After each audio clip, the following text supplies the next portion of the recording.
Om Shanti. 2 October 2024 मुरली। बाबा कुचंदी मीठे बच्चे, याद में रहकर हर कर्म करो तो अनेकों को तुम्हारा साक्षात्कार होता रहेगा। बाबा कुचंदी जोगयुक्त है कि प्रत्येक कर्म करो, कौन भी सेवा हो कि कर्म हो, बाबार याद जदि रहीकि करुचंते ता द्वारा अनेकों को आम द्वारा साक्षात्कार हो पारिबो। प्रश्न है, संगम युग पर किस विधि से अपने हृदय को शुद्ध बना सकते हो? संगम युग रे को उपाय द्वारा को विधि द्वारा आमे निजर हृदय को शुद्ध व पवित्र करि परिबा। को उपाय रे?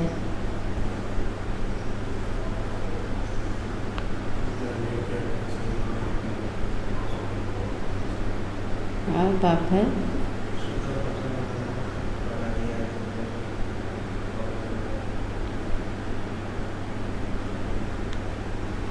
आगे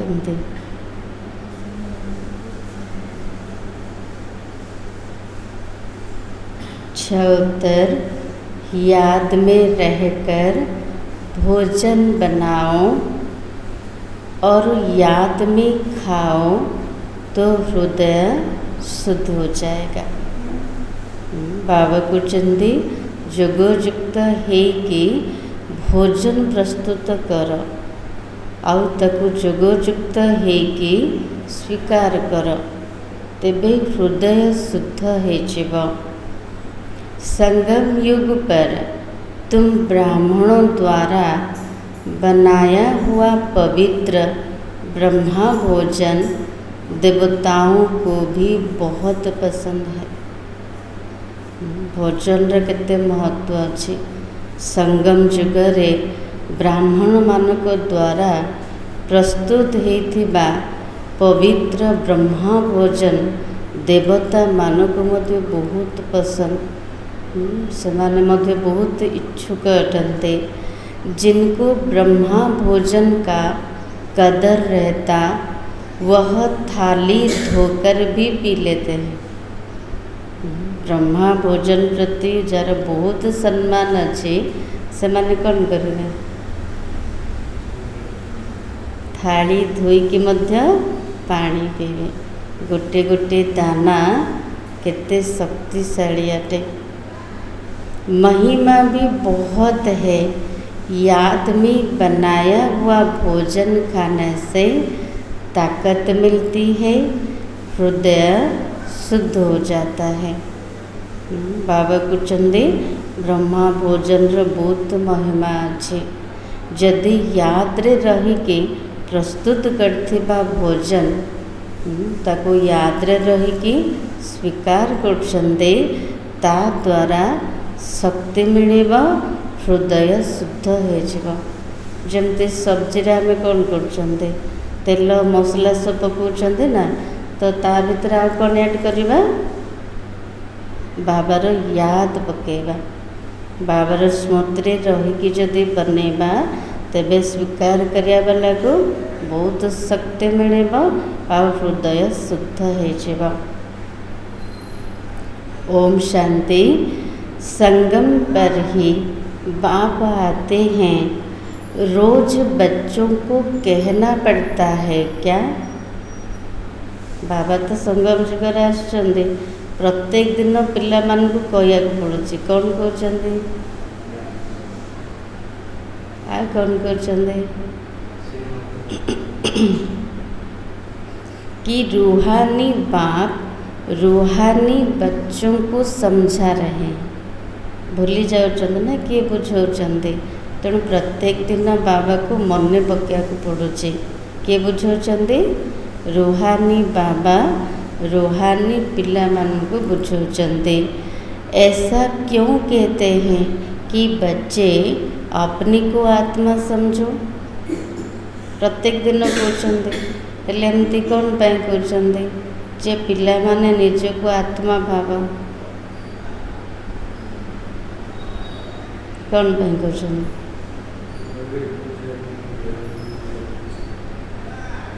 आगे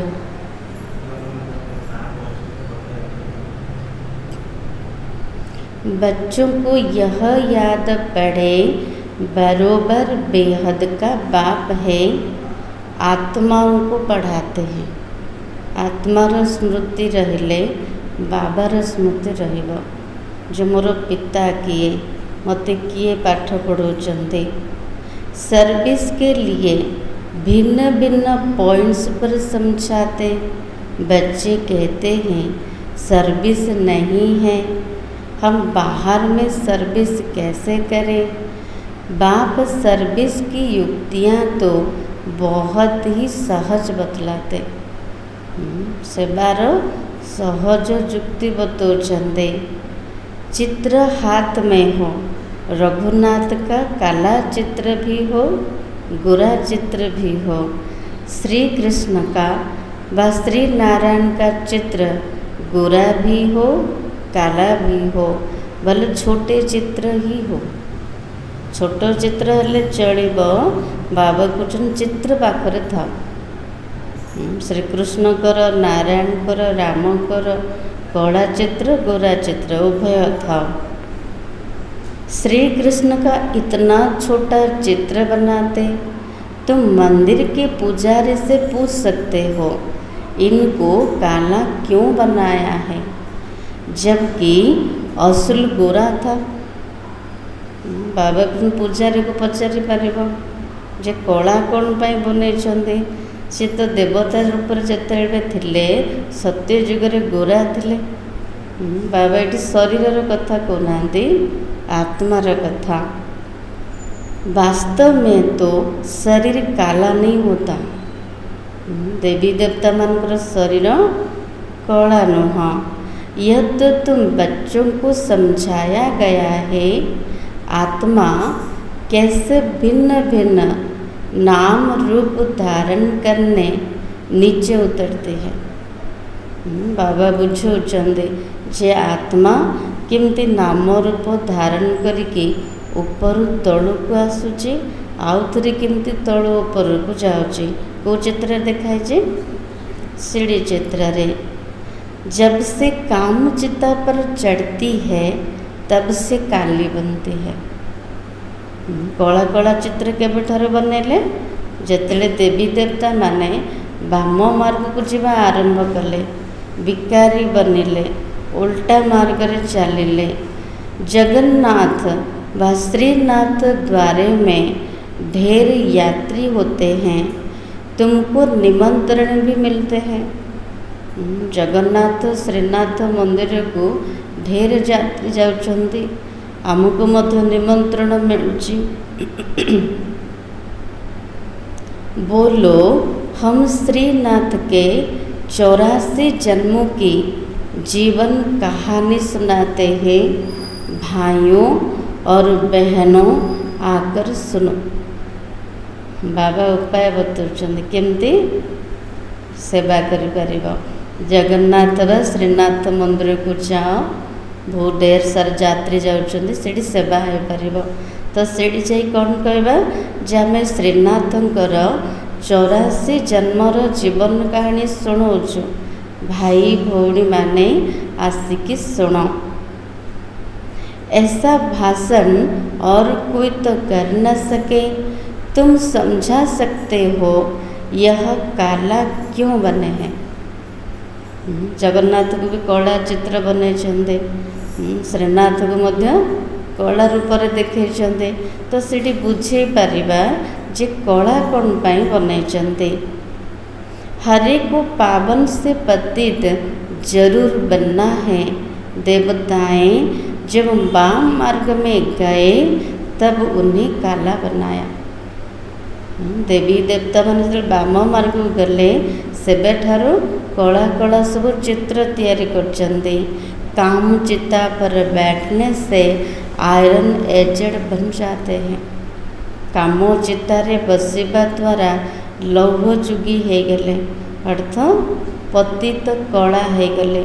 लुहार रंग केमतिकार कला ना। आयरन का कलर काला होता है, सोने का गोल्डन, उनको कहेंगे गोरे। सुनार कलर सुनेली, तेणु ताकू सत्यजुग कह। वही फिर 84 जन्म के बाद काले बनते हैं। धीरे धीरे कौन बनले, पावन रु पतित होचंदे, पुणी पतित रु पावन होचंदे। सीढ़ी का चित्र भी जरूर हाथ में हो। तेणु बाबा कहते सीढ़ी चित्र मध्य हाथ रे थाओ। सीढ़ी भी बड़ी हो तो कोई भी दूर से देख सकेंगे अच्छी रीते।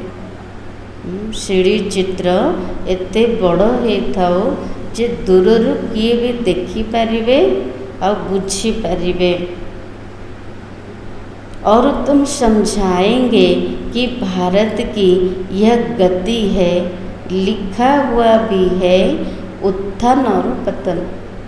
सीढ़ी चित्र कोट लिखाई है, आगर लिखाई है ना, भारतर उत्थान और पतन कहानी।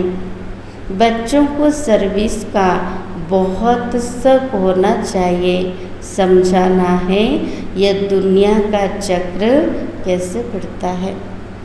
बाबा को सेवार शौक हवा दरकार, बुझेवा दरकार ये दुनियार चक्र केमिति घूरी चली।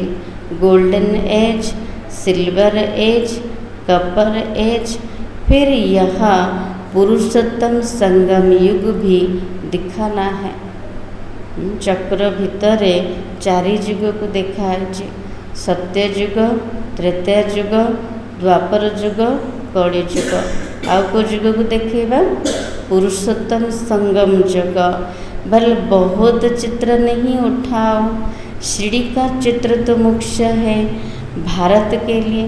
बहुत चित्र तो नहीं पारिबानी, मुख्य चित्र होचे सीढ़ी चित्र। भारतवासी को बुझेबा पाई तुम समझा सकते हो। अब फिर से पति से पावन तुम कैसे बन सकते हो। सीढ़ी चित्र द्वारा बुझे परिबा आमे पतित पावन केमती हो परिबा। पतित पावन तो एक ही पाप है, उनको याद करने से सेकेंड में जीवन मुक्ति मिलती है। पतित पावन होचंदी जड़े बाबा, तांको मने पकेबा द्वारा गोटे सेकेंड रे जीवन मुक्ति मिल परिबो। तुम बच्चों में यह सारा ज्ञान है, बाकी तो सब अज्ञान नींद में सोए हुए हैं। भारत ज्ञान में था तो बहुत धनवान था, अभी भारत अज्ञान में है तो कितना कंगाल है।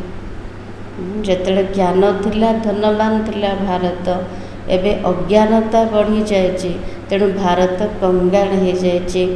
ज्ञानी मनुष्य और अज्ञानी मनुष्य होते हैं ना। देवी देवता और मनुष्य तो नामी ग्रामी हैं। देवी देवताएं सतयुग त्रेता में, मनुष्य द्वापर कलयुग में। बच्चों की बुद्धि में सदैव रहना चाहिए सर्विस कैसे करें। बाबा कहते पिला मानकर बुद्धि रे रहिबा दरकार सबु बेले जे सेवा किमती करिबो, वह भी बाप समझाते रहते। सेवार उपाय मध्य बाबा ही सुनोचंते। सीढ़ी का चित्र समझाने के लिए बहुत अच्छा है। को चित्र द्वारा सेवा हो पारिबो, सीढ़ी चित्र द्वारा। बाप कहते घर गृहस्थ व्यवहार में रहो, शरीर निर्वाह के लिए धंधा आदि तो करना ही है, जिस्मानी विद्या भी पढ़नी ही है। बाकी जो समय मिले सर्विस के लिए ख्याल करना चाहिए। हम औरों को कल्याण कैसे करें। बाबा को शरीर निर्वाह कर्म भी कर, घर गृहस्थ को मध्य संभाल कर, जिस्मानी पाठ मध्य पढ़, किंतु जतिकी समय मिलुची सेवा करिवार विचार चालू, जो अन्य मानकर केमती कल्याण करिबो। यहाँ तो तुम बहुतों का कल्याण नहीं कर सकते हो। एक भावुचंदे मधुबन रे गले बहुत भल सेवा है परिबा। बाबा कहते ये बहु जनकर कल्याण करिपरिबनी। यहाँ तो आते ही हो बाप की मुरली सुनने। मधुबन को कौन पे जाउछंदे? मुरली सुनिया पाई। तो बाप को जादूगर कहते हैं ना, गाते भी है, मुरली तेरी में है जादू। तुम्हारे मुख से जो मुरली बजती है उसमें जादू है। बाबार मुखर जो मुरली बाजुची, जो मुरली आम शुणुचंदी से जादू अच्छी, मनुष्य से देवता बन जाते हैं। मुरली द्वारा आमर कौन हो सब दुख दूर हो, सब मनोकामना पूरा हो, मनुष्य देवता बनते। जादू है ना। ऐसा कोई जादूगर होता नहीं सिवाय बाप के। एमती जादू के कर परिबो कि मनुष्य को देवता कर परिबो? एमितिकार जादूगर बाबा को व्यतीत आउ के नहीं। गायन भी है, मनुष्य से देवता किए करत न लागे बार। पुरानी दुनिया से नई दुनिया होनी जरूर है, पुरानी का विनाश भी जरूर होना है। इसी समय तुम राज्य को सीखते हो तो जरूर राजा भी बनना है। अभी तुम बच्चे जानते हो 84 जन्मों के बाद फिर पहला नंबर जन्म चाहिए। एक गुरु 84 जन्म शेष है, पुणी थरे प्रथम जन्म मिलवा दरकार। क्योंकि वर्ल्ड की हिस्ट्री ज्योग्राफी रिपीट होती है।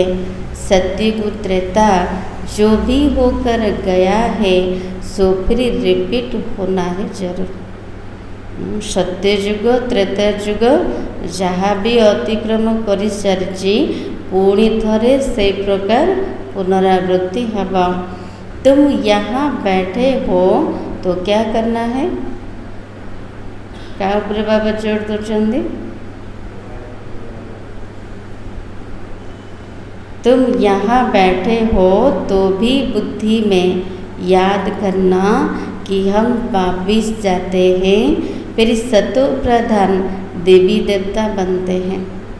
बाबा को कौटी भी रुह कि बुद्धि रे रहो, मत भी घर को जीवार अच्छे, पुणी सतो प्रधान देवी देवता बनवार अच्छे। उनको देवता कहा जाता, कहा को देवता का कह सत्ययुगी त्रेतायुगी को। अभी मनुष्य में दैवी गुण नहीं है तो सर्विस तुम कहाँ भी कर सकते हो। बाबा कुछ कौन सी स्थान रे भी सेवा करिपरिब। कितना भी धंधा आदि हो, गृहस्थ व्यवहार में रहते भी कमाई करते रहना है। बाबा कृष्ण केते भी कर्म धंधा आदि थाउ, घर गृहस्थ रहीकि मध्य कमाई करिपरिब। इसमें मुख्य बात है जोठी रहले भी सेवा करी हब, रोजगार करी हब। मुख्य कथा कोटा, मुख्य धारणा कोटा? मुख्य बात है पवित्रता की। प्योरिटी है तो पीस प्रस्परिटी है। यदि पवित्रता अच्छी तेबे शांति समुद्रीय समृद्धि अच्छी। कंप्लीट प्योर बन गए तो फिर यहाँ नहीं रह सकते। यदि संपूर्ण पवित्र ही गले तेबे एई पतित दुनिया रे, पतित शरीर रे आत्मा रही पारिबनी। क्योंकि हमको शांति धाम जरूर जाना है। आत्मा प्योर बन गई, फिर आत्मा को इसी पुराने शरीर के साथ नहीं रहना है। आत्मा जदि संपूर्ण पवित्र हो गला, आत्मा ये पवित्र अपवित्र शरीर रे रही पारिबनी। 5 तत्व ही इम्प्योर है, शरीर भी इनसे ही बनता है। 5 तत्व अपवित्र हो जाइए, ता द्वारा जो शरीर तैयारी होती तो से मध्य पतित अटे, अपवित्र अटे। इनको मिट्टी का पुतला कहा जाता। 5 तत्व रे जो शरीर तैयारी होती ताको माटीर पुतला बोली कहा जाउची, आ से माटी रे मिसी जाउची। 5 तत्व का शरीर एक खत्म होता है, दूसरा बनता है। 5 तत्व रे तैयारी होता शरीर, गोटे शरीर नष्ट हो गले आ गोटे शरीर तैयारी होची। आत्मा तो है ही, आत्मा तो अविनाशी अटे, रेडीमेड अटे। आत्मा कोई बनने की चीज़ नहीं है, आत्मा तैयारी हबार जिनस नहीं। शरीर पहले कितना छोटा फिर कितना बड़ा होता, कितने अर्गान्स मिलते हैं जिससे आत्मा सारा पाठ बजाती है। आत्मा प्रथमे छोट रोची, तापर केते बड़ होची। आत्मा कर्म इंद्र द्वारा भेराइटी पार्ट प्ले करछी। यह दुनिया ही वंडरफुल है। आश्चर्य ना, एते छोट आत्मा देखा जाऊन ना, निजको देखी पार्छन ना क्या देखी पार्छन, किंतु से एते बड़ शरीर धारण करिकी भिन्न भिन्न नाम रूप धारण करिकी पाठ बजाउचे। सबसे वंडरफुल कौन है? ए दुनिया ए नाटक तो वंडरफुल अटे, कि सबुठारु वंडरफुल के आमे ना बाबा? सबसे वंडरफुल है बाप, जो आत्माओं का परिचय देते हैं। हम आत्मा कितनी छोटी है, आत्मा प्रवेश करती है। बाबा आत्मार परिचय दौरान जे आत्मा केते छोटो केते सूक्ष्म अटे, आत्मा ही शरीर रे प्रवेश करछे। हर एक चीज वंडरफुल है। जानवरों के शरीर आदि कैसे बनते हैं, वंडर है ना। आत्मा तो सब में वही छोटी है। देखुं हाथी बाघ केते बड़ बड़ शरीर, हेले समस्त भितरे छोट आत्मा ही अच्छी। हाथी कितना बड़ा है, उनमें इतनी छोटी आत्मा जाकर बैठती है। सबुठ बड़ के देखा जाउचे, हाथीर केते बड़ शरीर, किंतु ता भितरे मध्य बहुत छोट आत्मा ही अच्छी। आत्मा तो सब में वही छोटी है, मनुष्य हुंतु कि पशु हुंतु, समस्त भितरे से छोट आत्मा ही अच्छी। बाप तो मनुष्य जन्म की बात समझाते हैं। जेतु मनुष्य सृष्टि केवल बुझापी कहले, किंतु बाबा मनुष्य मानक मनुष्य जन्मर कहानी शुणाउछन्ति। मनुष्य कितने जन्म लेते, केते जन्म नौचंदी? 84 लाख जन्म तो है नहीं। समझाया जितने धर्म हैं उतनी वेराइटी बनती है। 84 लाख नुह, मनुष्य 84 जन्म नौचे। बाबा कुछ ने जेते धर्म सेतिकी विभिन्नता। हर एक आत्मा कितने फीचर्स का शरीर लेती, वंडर है ना। प्रत्येक आत्मा केते चेहरा केते नाम रूप धारण करके अभिनय करछे। आश्चर्य लगुच ना।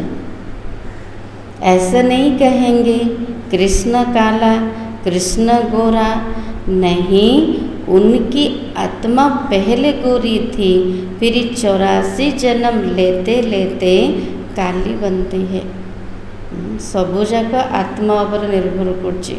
बाबा आत्मार कथा शुणाउछन्ति जे कृष्णकर आत्मा प्रथमे गोरा थिले, पावन थिले, 84 जन्म नहीं नहीं कला हो गले, अर्थ पतित हो गले।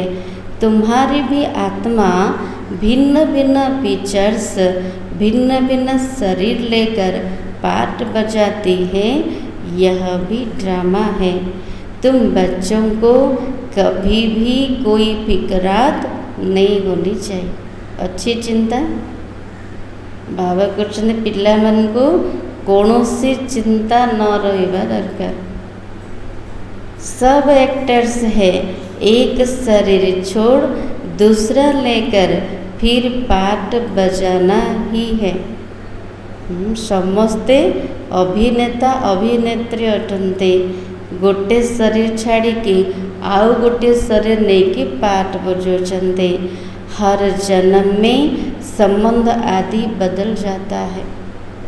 जते थर आत्मा शरीर धारण करुच्ची प्रत्येक जन्म रे तार ड्रेस आड्रेस सबुजाक परिवर्तन होचे। नाम रूप देश काल।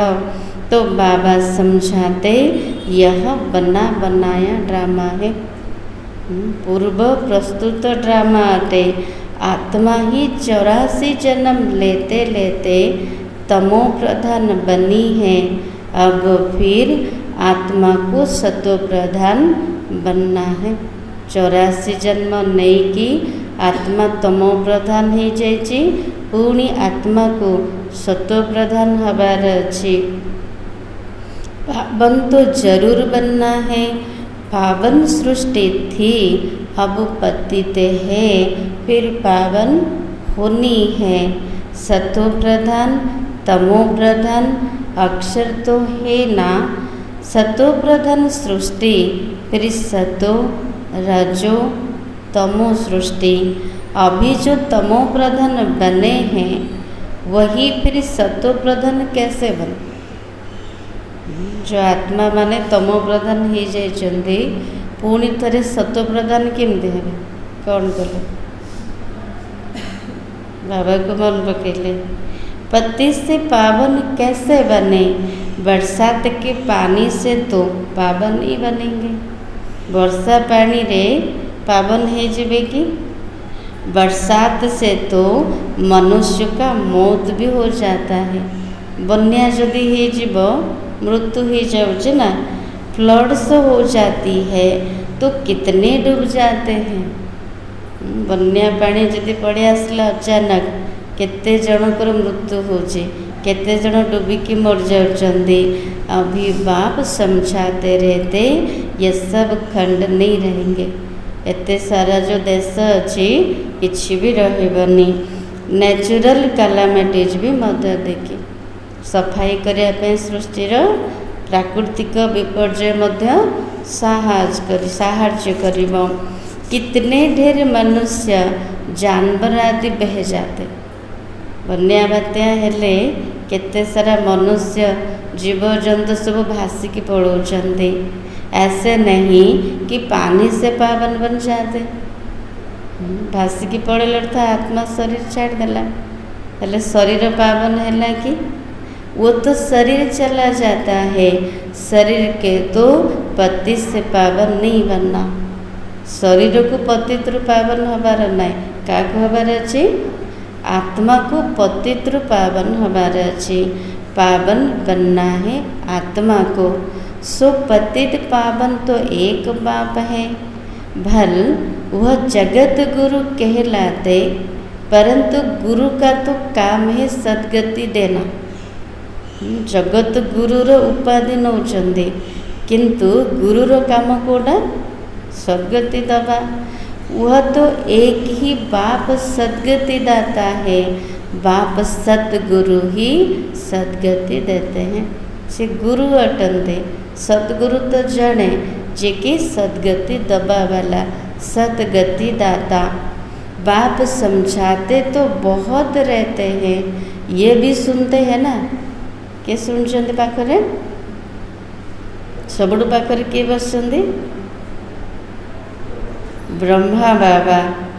गुरु लोग भी बाजू में शिष्य को बिठाते सिखाने के लिए। गुरु माने शिष्य को सिखेबा पाई पाखरे बसई थांदी।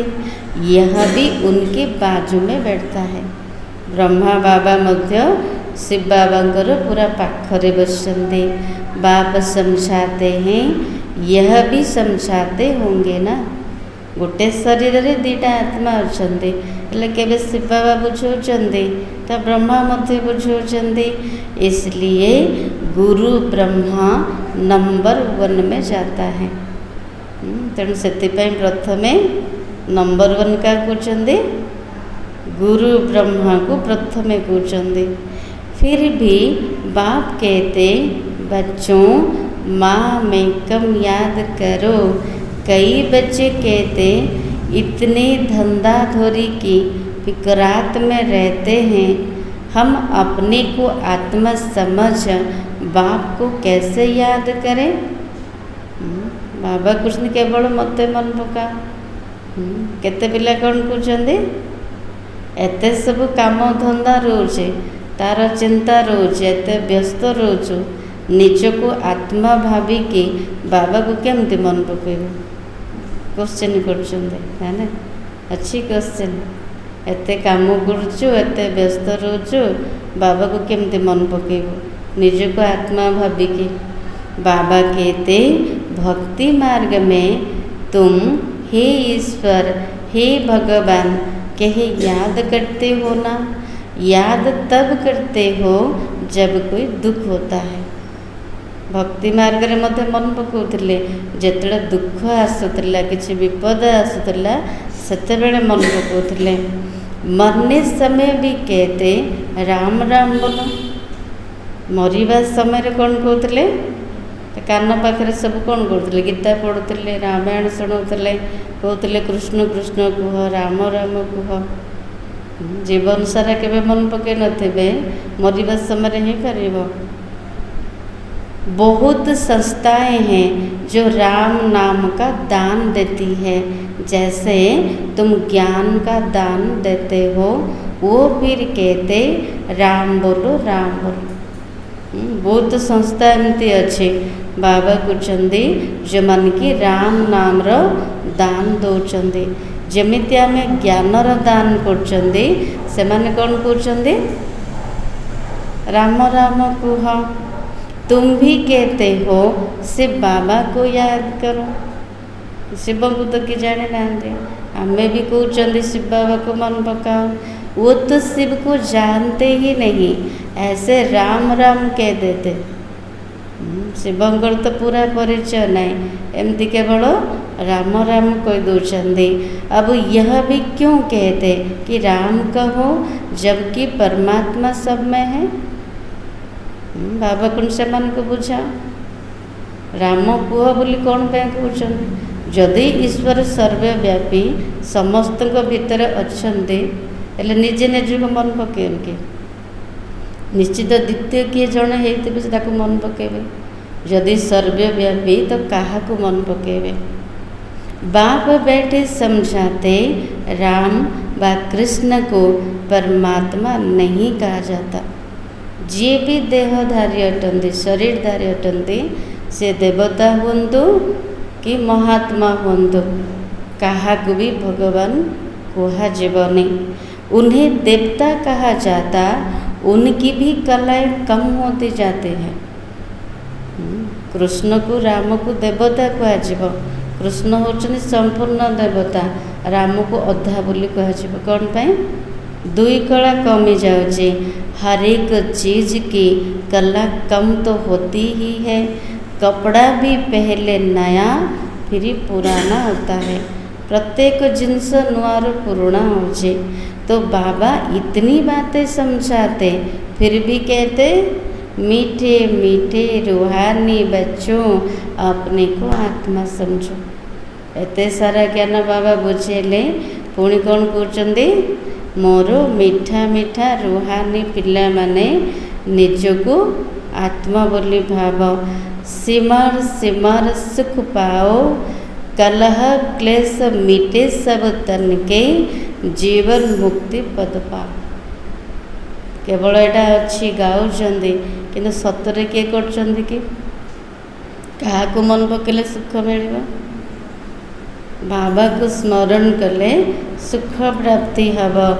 बाप को और वर्षे को याद करो, याद करते करते अथाह सुख पाएंगे। जब यथार्थ रूप रे बाबा को मन पकाउछन्ती तेबे सबू इच्छा पूरा हब, कलह क्लेश रोग सबू दूर हो। कलह क्लेश बीमारी आदि जो भी है सब छूट जाएंगे।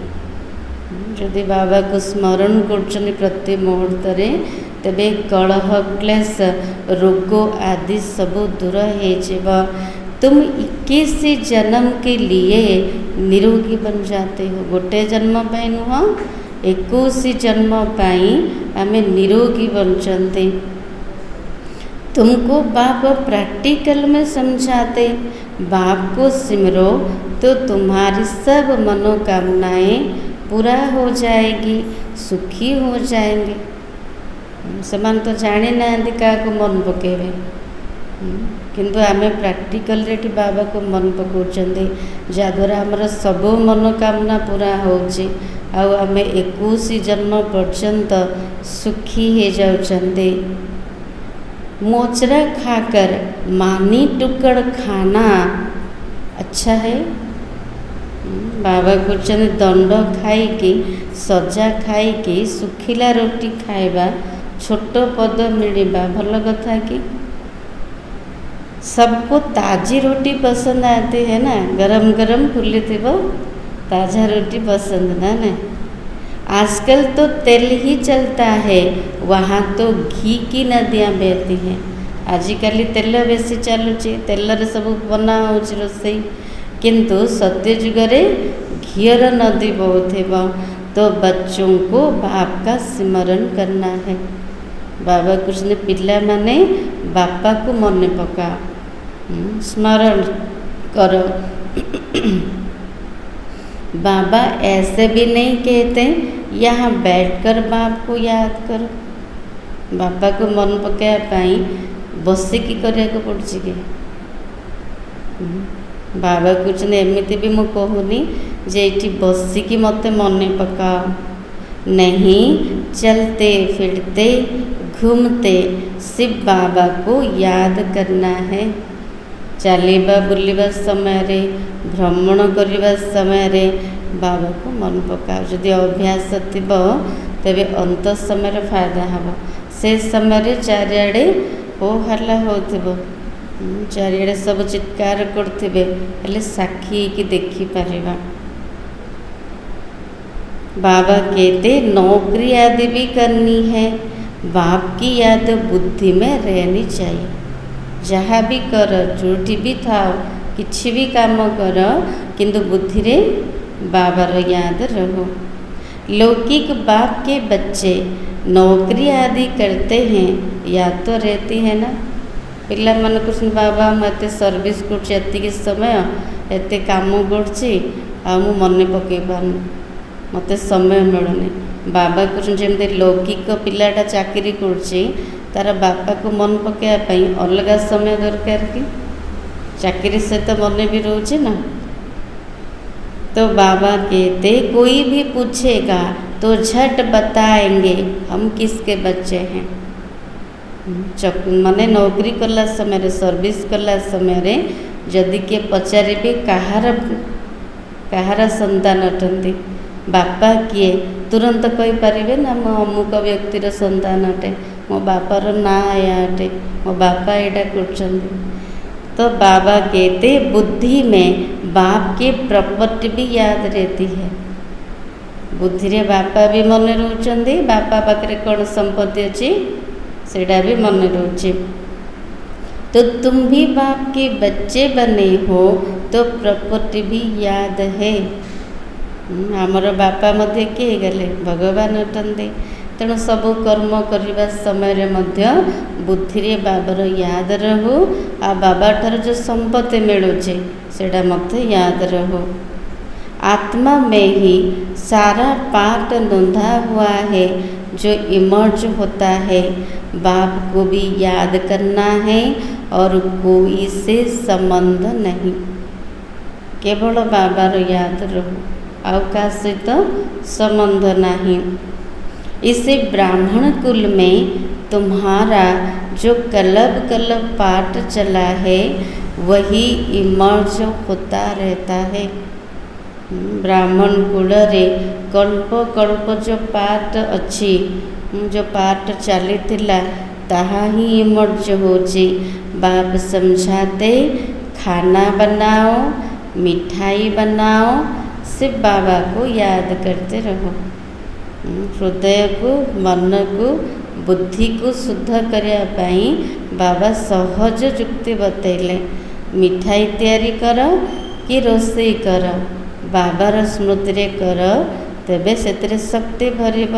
जे खाइब तार हृदय शुद्ध हो। बाप समझाते हैं सिर्फ बाबा को याद कर बनाएंगे तो मिठाई खाने वाले का भी कल्याण होगा। मिठा बनेवा समय रे यदि बाबार स्मृति रे तैयारी करचंदी એટલે से मिठा जे खाइब तेबे कल्याण हब। कहाँ साक्षात्कार भी हो सकता है। बाबार स्मृति रे रही कि कर्मण सेवा करचंदी कि वचन द्वारा सेवा करचंदी, कौन भी सेवा करुचंदी किंतु बाबार याद रे, तेबे आम द्वारा साक्षात्कार हो परिबो। सिर्फ बाबा को याद कर बनाएंगे तो कल्याण होगा। ब्रह्मा का भी साक्षात्कार हो सकता है।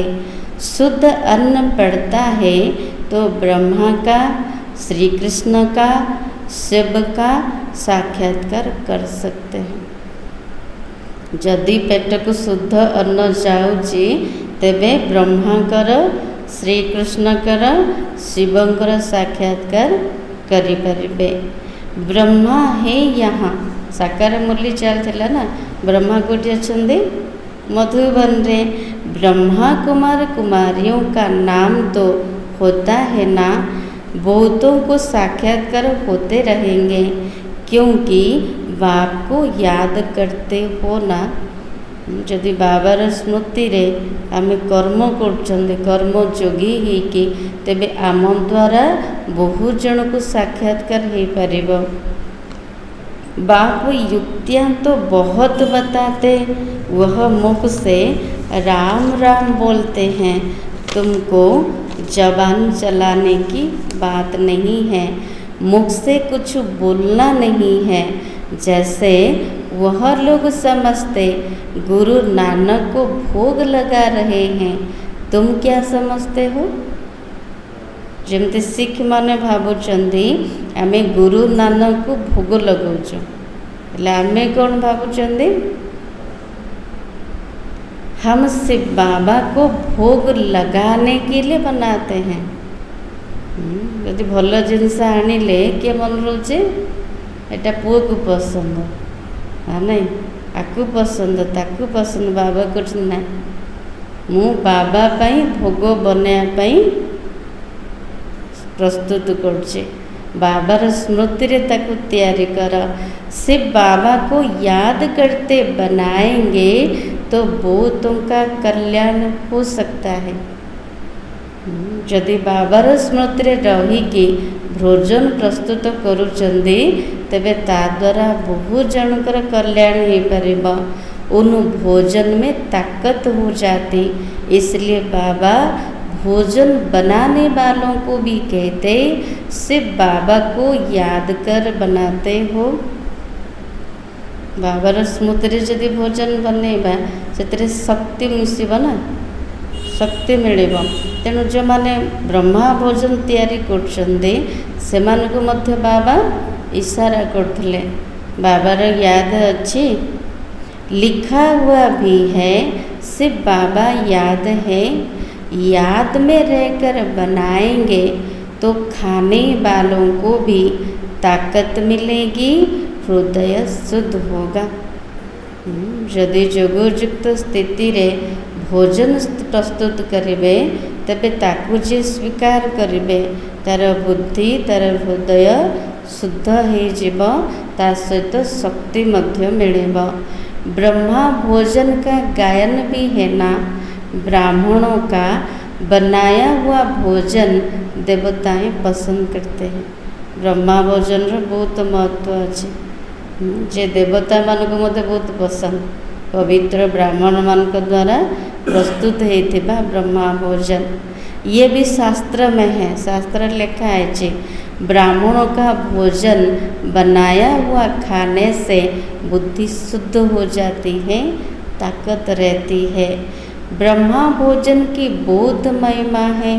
ब्रह्मा भोजन का जिनका कदर रहता है थाली धोकर भी पी लेते हैं। जार ब्रह्मा भोजन प्रति सम्मान अच्छी तो से मैंने थाली धोईकी मध्य पानी पीबे। बहुत ऊंच समझते हैं, साधारण भोजन बोली भावी बने जो मैंने भावुन बहुत उच्चा भोजन भगवान को दृष्टि पड़ी, भगवान को स्वीकार है ना।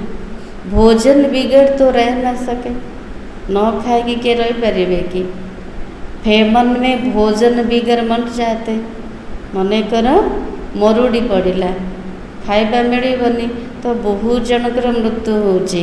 आत्मा ही भोजन खाती है, इन अर्गान्स द्वारा स्वाद वह लेती है। अच्छा बुरा आत्मा ने कहा, आमे कुछ ने टेस्ट ना किए कहला स्वाद तो जीभ चाखिला किंतु नेला किए आत्मा ही स्वाद नौचे। यहाँ टेस्ट लगुच स्वाद अच्छी कि नहीं आत्मा ही कुछ, आत्मा ही भोजन खाती है।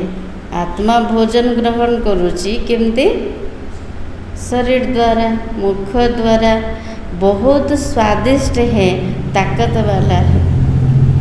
भले जीव स्वाद चाखुची किंतु आत्मा जानी पार्ची जे बहुत स्वादिष्ट और शक्तिशाली भोजन। आगे चल जैसे तुम उन्नति को पाते रहेंगे वैसे भोजन भी तुमको ऐसा मिलता रहेगा। साकार मुरली साकार बाबा शुणे एवं से संभव हो जाए ना। बाबा से समय कहते जी उन्नति को प्राप्त करिब तेबे भोजन मध्य से प्रकार मिलूचे ना। मधुबन गले वेराइटी प्रकार भोजन मिलूचे। इसलिए बच्चों को कहते सिर्फ बाबा को याद कर भोजन बनाओ। बाप जो समझाते उसको अमल में लाना चाहिए।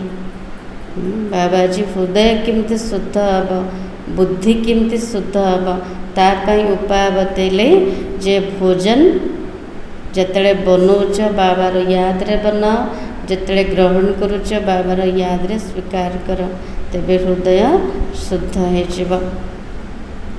तुम हो पियर घर वाले जाते हो ससुर घर। पियर घर वाला किए अटंते ब्राह्मण माने तो सब पियर घर वाला ना। घर वाला सब कोठिकी जाउछंदे ससुर घर। ससुर घर कोटा सत्ययुग। सूक्ष्म बर्तन में भी आपस में मिलते हैं। तो कौन करछंदे बापा घर लोक ससुर घर लोक सब मिशुचंदे ना। कौन होची सेडा बाटवरण हेले ना नहीं। तो सिमती सूक्ष्म बर्तन रे ब्राह्मण माने आउ देवता मान सहित मिशुचंदे। भोग ले जाते हैं, देवताओं को भोग लगाते हैं। देवता माने मत से मोर्च होचंदे। देवताएँ आते हैं, तुम ब्राह्मण वहाँ जाते हो, वहाँ महफिल लगती है। ब्राह्मण मानकर आउ देवता मानकर जोड़ी सभा लगुची सेटा होची सूक्ष्म बर्तन। अच्छा मीठे मीठे सिखलाते बच्चों प्रति माता पिता बाप दादा का याद प्यार और गुड मॉर्निंग। रूहानी बाप की रूहानी बच्चों को नमस्ते। हम रूहानी बच्चों की रूहानी बाप दादा को याद प्यार और नमस्ते। धारणा के लिए मुख्य सर बाबा कौन कहले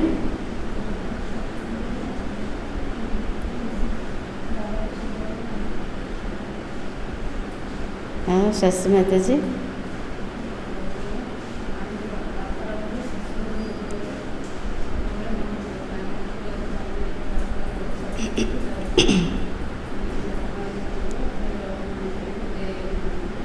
अच्छा धारणा फर्स्ट पॉइंट किसी भी बात की फिक्रात नहीं करनी है, क्योंकि यह ड्रामा बिल्कुल एक्यूरेट बना हुआ है। बाबा कहते कौनसी कथार चिंता करनी, कौन पे ड्रामा बिल्कुल सठिक रूप से तैयारी है। सभी एक्टर्स इसमें अपना अपना पार्ट बजा रहे हैं। सबू एक्टर माने निज निजर अभिनय करछन्ते। सेकेंड पॉइंट, जीवन मुक्त पद पाने व सदा सुखी बनने के लिए अंदर में एक बाप का ही स्मरण करना है। जीवन मुक्त पद पाइबा पाई बा सदा सुखी हवा पाई जदि चाहूँचंदी, बाबा कहते भितरे भितरे एक बाबार ही स्मरण चलता। मुख में कुछ भी बोलना नहीं है, मुखरे किछि कहबार नहीं, हृदय रे बाबा को मन पकायर अच्छे। भोजन बनाते व खाते समय बाप की याद में जरूर रहना है। बाबा कहते रोषेई कला समय रे आउ खाइबा समय रे बाबार स्मृति रे निश्चित रूप से रुह। बाबा को मुझे जोटा कहली ताकू कार्यकारी कर। वरदान, स्वार्थ, ईर्षा और चिड़चिड़ापने से मुक्त रहने वाले क्रोध मुक्त भव। बाबा आशीर्वाद ले क्रोध मुक्त हुआ। कोई भी विचार भले दो, सेवा के लिए स्वयं को ऑफर करो, लेकिन विचार के पीछे उस विचार को इच्छा के रूप में बदली नहीं करो। बाबा कहते कौन सी सेवा पाई आमे विचार देले जे एमती कले ठीक हम, ता सहित सेवा पे ऑफर कले जदि किसी सेवा अच्छी मते कहतु। जदि सेवा मिलानी से भी चिड़चिड़ापन आसूची, मु ऑफर कली मत सेवा दिया गलानी, मु जो विचार कहली मु जो प्रकार कहली से प्रकार करागलानी, तो से स्वार्थ रखिले ना, संकल्पटा इच्छा रे पलटि गला। तो बाबा कहते विचार पछरे से विचार को इच्छा रूप से परिवर्तन करना। केवल मत रखिबा, बाकी मर्जी ताकर। जब संकल्प इच्छा के रूप में बदलता है तब चिड़चिड़ापन आता है। जिते बड़े संकल्प इच्छा रूप से परिवर्तन होचे तेबे चिड़चिड़ापन आसूची, मोर कथा रहिलानी। लेकिन निस्वार्थ होकर विचार दो, स्वार्थ रख कर नहीं। बाबा को जहाँ विचार देवा को चाहूँ निस्वार्थ है कि दियो, स्वार्थ रखी कि नहीं। मैंने कहा तो होना ही चाहिए ये नहीं सोचो। एथरे चिड़चिड़ापन आसुचे ना, मु कहली एटा हवा कथा एमिति कौन पाई हेलानी। ऑफर करो, क्या क्यों में नहीं आओ। मु ऑफर कली सेवा करने मत दिगलानी, कौन पे दिगलानी, कहीं हेलानी। बाबा कुछ नहीं एथरे जाओनी, नहीं तो ईर्षा घृणा एक एक साथ आते हैं। चिड़चिड़ापन टीम अच्छे ना, जदि चिड़चिड़ापन आसला गोटे पर गोटे सब आसीजे, ईर्षा आसब घृणा आसब सब तार साथी आसीजे। स्वार्थ या ईर्षा के कारण भी क्रोध पैदा होता है। अब इसी से भी मुक्त बनो। बाबा कहते स्वार्थ व ईर्षा कारण क्रोध सृष्टि होचे, तो बाबा कहते एथिरु मुक्त हुआ। स्लोगन, शांति दूत बन सबको शांति देना, यही आपका ऑक्यूपेशन है। हमर कर्तव्य कोटा शांति दूत है कि समस्त को शांतिर दान दबा। आज सम्मान होची मैं क्रोध मुक्त आत्मा हूँ। सारथिला याद में रहकर हर कर्म करो, तो अनेकों को तुम्हारा साक्षात्कार होता रहेगा।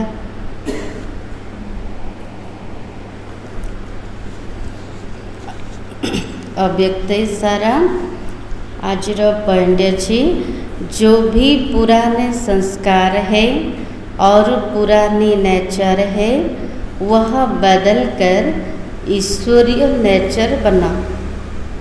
बाबा को जहाँ भी पुराना स्वभाव संस्कार अच्छी ताको परिवर्तन कर ईश्वरीय नेचर बना। कोई भी पुराना संस्कार पुरानी आदतें न रहे, एमिति परिवर्तन हो जमती कौनसी पुराना संस्कार पुराना अभ्यास न रहो। आपके परिवर्तन से अनेक लोग संतुष्ट होंगे। बाबा कुछ प्रथम निज को परिवर्तन कर, तेरे अनेक लोग संतुष्ट हेबे। सदैव यही कोशिश करो कि हमारी चलन द्वारा कोई को भी दुख ना हो। बाबा को सबु बेले चेष्टा कर जे आमर चलन द्वारा काहा को मध्य दुख न हो। मेरी चलन संकल्प वाणी हर कर्म सुखदायी हो, यह है ब्राह्मण कुल की रीति। ब्राह्मण कुलर नियम कोटा जे मोर चलन संकल्प वाणी प्रत्येक कर्म सुखदायी हो। ओम शांति।